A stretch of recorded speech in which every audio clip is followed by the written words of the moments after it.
Hello everybody, my name is Mallory, short for Smarty Reads, and welcome back. Today I'm going to read Chapter 7 of Happy New Year, Mallory. It's called A Lemon of a Visit. Before we begin, make sure you like this video, subscribe and turn on your post notifications so you know when I upload a new video. Also, share this video with your friends and family so they can watch me read as well. Other than that, let's begin. A Lemon of a Visit. Jello and clear fluids time, says Nurse Nancy. She walks into my room and puts a tray down in front of me. When she does, the red jello in the bowl starts wiggling like it's in a hula hoop contest. I look at the clear fluid. It looks like chicken soup with way too much water in it. I take a little bite of jello. When is going to be friends come visit me in the hospital time? I ask. Nurse Nancy looks at her watch. Visiting hours begin in a little while. I put down my spoon. I can't wait to see my friends. Nurse Nancy smiles, and I'm sure they can't wait to see you. They came all the way to Fern Falls to be with you, and I bet they're just as disappointed as you are that you're not home with them. Wow, I've been so busy thinking about how I feel, I haven't even thought about how my friends are feeling. I bet Nurse Nancy is right. I bet my friends are so sad I'm not at home with them. I can just imagine what they've been saying. I'd rather eat a large pot of lima beans than be at a reunion without Mallory. I'd rather study for a math test, sweep the garage, and clean a toilet than be at a reunion without Mallory. Pass the tissues. I'm so sad without Mallory. Nurse Nancy interrupts my thought. Well, you won't have to wait much longer. We won't have to wait much longer for your friends to arrive. I think I hear them in the hallway. Mallory! Marianne, Corinne, and Taylor all say together. They're the first ones in my room, and Max and Joey, Grandma, and even Winnie aren't far behind. Honeybee, says Grandma when she sees me. She bends down and lightly wraps her arms around me. I don't want to hug you too tightly, she says. You won't hurt me, I say with a smile. I'm so happy to see everyone. I can't imagine anything hurting, especially a hug from Grandma. Corinne, Marianne, and Taylor all give me a group hug. I can't believe you just had to have your appendix out, says Joey. Did it hurt? Asks Max. I'm sorry you're stuck in the hospital over winter break, says Winnie. She makes a face like she really is sorry. So, what was it like to have your appendix taken out? She asks. Everyone is being so nice, even Winnie. I start telling them about the operation, or at least what I remember about the operation, which isn't much. It seems like I got to the emergency room this morning, and the next thing I knew, I woke up in the hospital and my appendix was out. That doesn't sound too bad, says Corinne. You look a lot better than you did this morning, says Taylor. We were all really worried about you, says Marianne. Then she holds up a big shopping bag. We have loads of goodies for you. Taylor, Corinne, and Marianne all crowd around my bed. They give me cards that they made and a big stack of fashion magazines and game books. We wanted you to have something to do while you're here, says Taylor. Marianne pulls out some hair things and lip gloss out of the bag. She puts a clip in my hair and opens a tube of lip gloss for me to put some on. This visit is making me even happier than I thought it would. Your grandma told us you have to sleep here tonight, says Corinne. I wish I didn't, I say. I'd rather be home celebrating New Year's Eve with all of you. Taylor, Corinne, and Marianne put their arms around each other and crowd around me. Well, we all wish the same thing, says Corinne.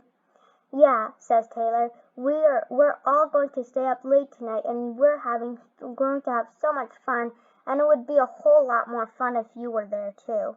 Wait, stop. All of a sudden, her visit went from happy to not. Hearing Taylor say we're going to have so much fun was not at all what I was expecting her to say.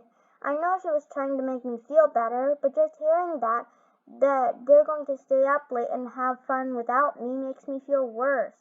Hey, let's show Mallory what we made this afternoon, Corinne says to Marianne and Taylor. They all giggle and count to 3.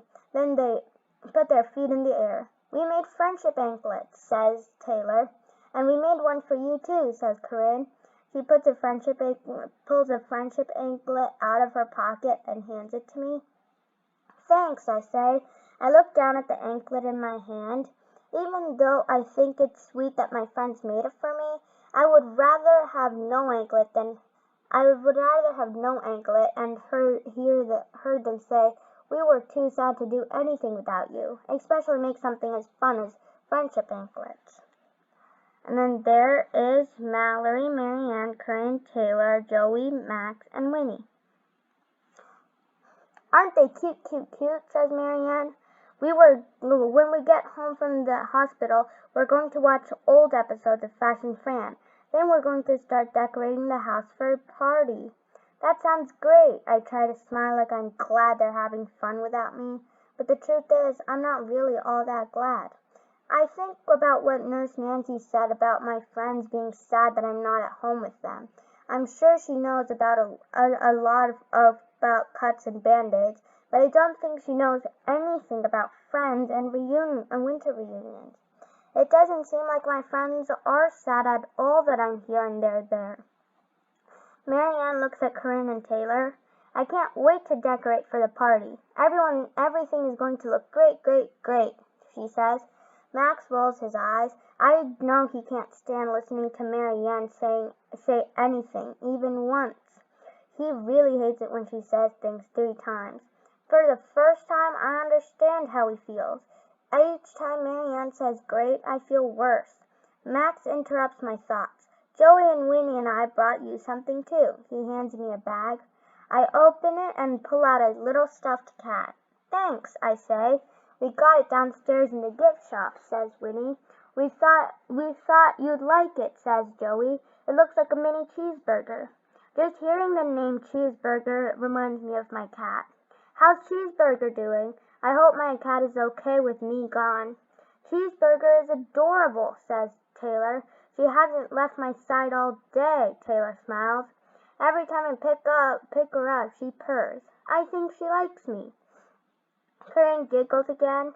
"Taylor even made a friendship anklet for Cheeseburger." I try my hardest not to frown.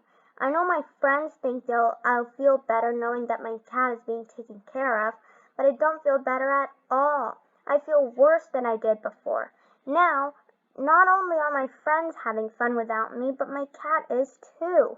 Portrait of 3 girls and a cat who A. are having fun and B. have forgotten their best friend. Fun, fun, fun. Mallory who? "Hey Mallory, since your new cat looks like a mini version of Cheeseburger, why don't you name him Slider, like mini hamburgers?"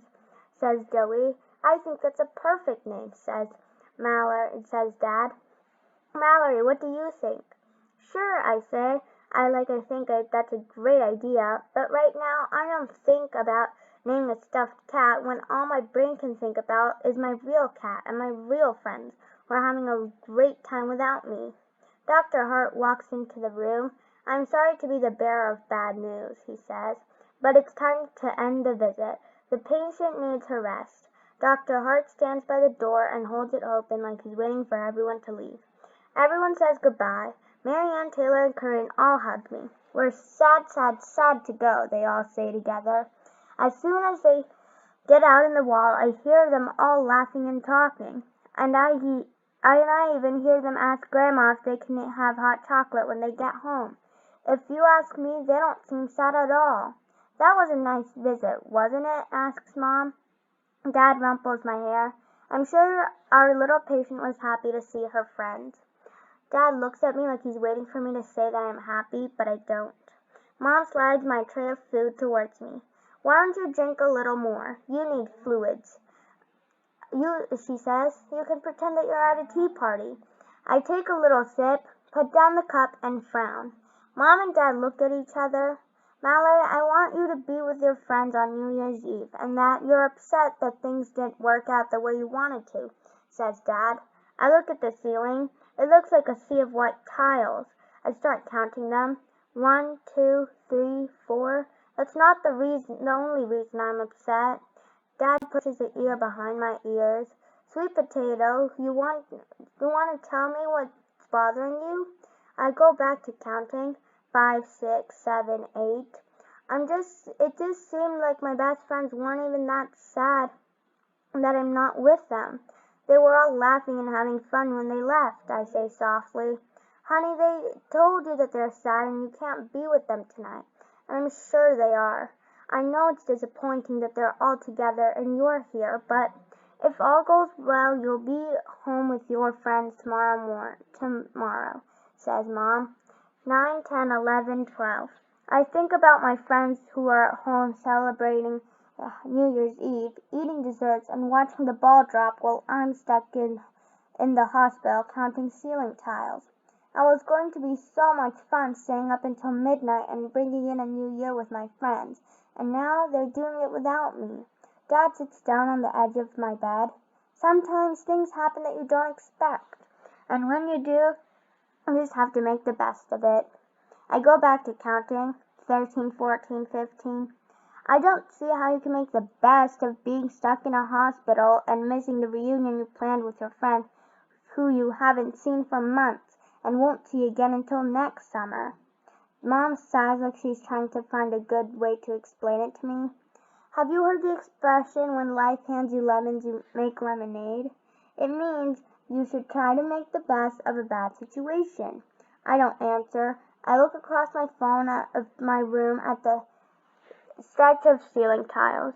I've heard that expression, but if you ask me, my visit with friends was a whole lot more lemons than it was lemonade. That's the end of that chapter. I'll see you next time when I read T for One. Bye, everyone.